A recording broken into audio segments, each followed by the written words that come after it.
मनसा गांव में एक लोहार रामगोपाल रहता था।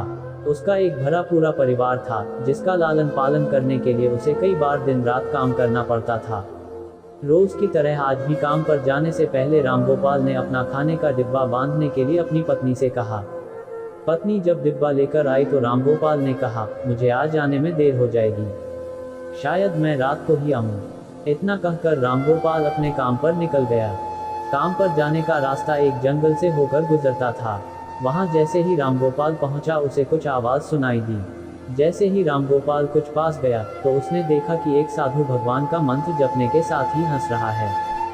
हैरान होकर रामगोपाल ने पूछा, आप ठीक हैं?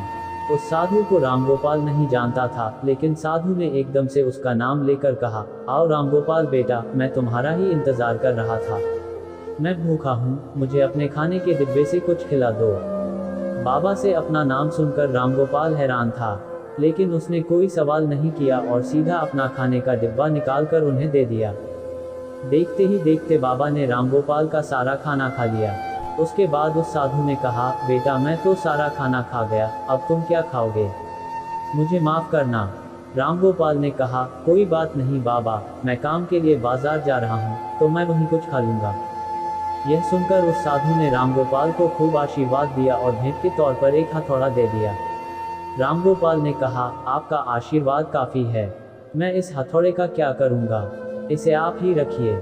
साधु ने जवाब देते हुए कहा, बेटा यह मामूली हथौड़ा नहीं है, यह जादुई हथौड़ा है जो मेरे गुरु ने मुझे दिया था और अब मैं तुझे दे रहा हूँ, क्योंकि तुम्हारा दिल साफ है।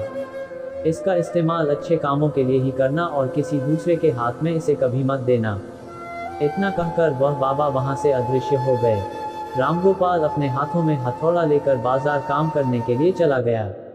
औजार बनाने से पहले उसके दिमाग में आया कि आज इसी हथौड़े से लोहा पीटता हूँ। जैसे ही उसने लोहे पर हथौड़े से चोट मारी वो सीधा औजार बन गया। दूसरी चोट में लोहे के बर्तन बन गए। रामगोपाल समझ गया कि यह सही में जादुई हथौड़ा है। वो जो बनाने की सोच के साथ लोहे पर चोट मारता, लोहा सीधा वही बन जाता।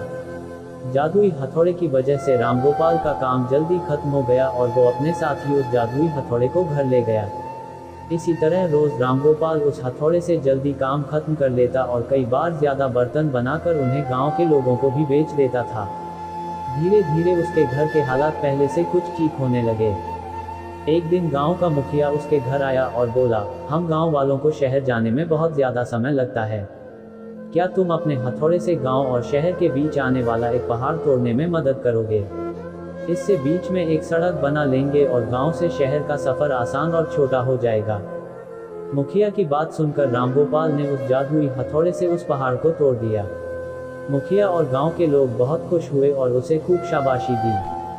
पहाड़ तोड़ने के बाद घर लौटते समय लोहार के मन में हुआ कि इस जादुई हथौड़े से मेरा काम जल्दी हो जाता है, लेकिन कुछ ज्यादा फायदा तो हो नहीं रहा है। इसी सोच में डूबे हुए लोहार घर जाने की जगह दुखी होकर जंगल की तरफ चला गया। उस जंगल में वही साधु बाबा लोहार को दोबारा दिखा। लोहार ने उन्हें अपने मन की सारी बातें बता दी। साधु ने कहा, इसका उपयोग सिर्फ औजार और बर्तन बनाने व पहाड़ तोड़ने तक सीमित नहीं है, इससे तुम अपने मन का कुछ भी बना सकते हो और किसी भी कठिन चीज को आसानी से तोड़ सकते हो। रामगोपाल ने अच्छे से साधु बाबा से उस जादुई हथौड़े को इस्तेमाल करने का तरीका सीखा। उसके बाद रामगोपाल ने बहुत धन कमाया। आज रामगोपाल एक अमीर आदमी बन गया है। अभी भी वो जब भी जरूरत महसूस होती है उस जादुई हथौड़े का इस्तेमाल कर लेता है। कहानी से सीख, चाहे कोई वस्तु हो या दिमाग, इनका इस्तेमाल पूरी तरह से करना चाहिए। साथ ही अपने पास मौजूद सामान का मोल समझना जरूरी है। व्यर्थ हताश होने से काम नहीं बनता।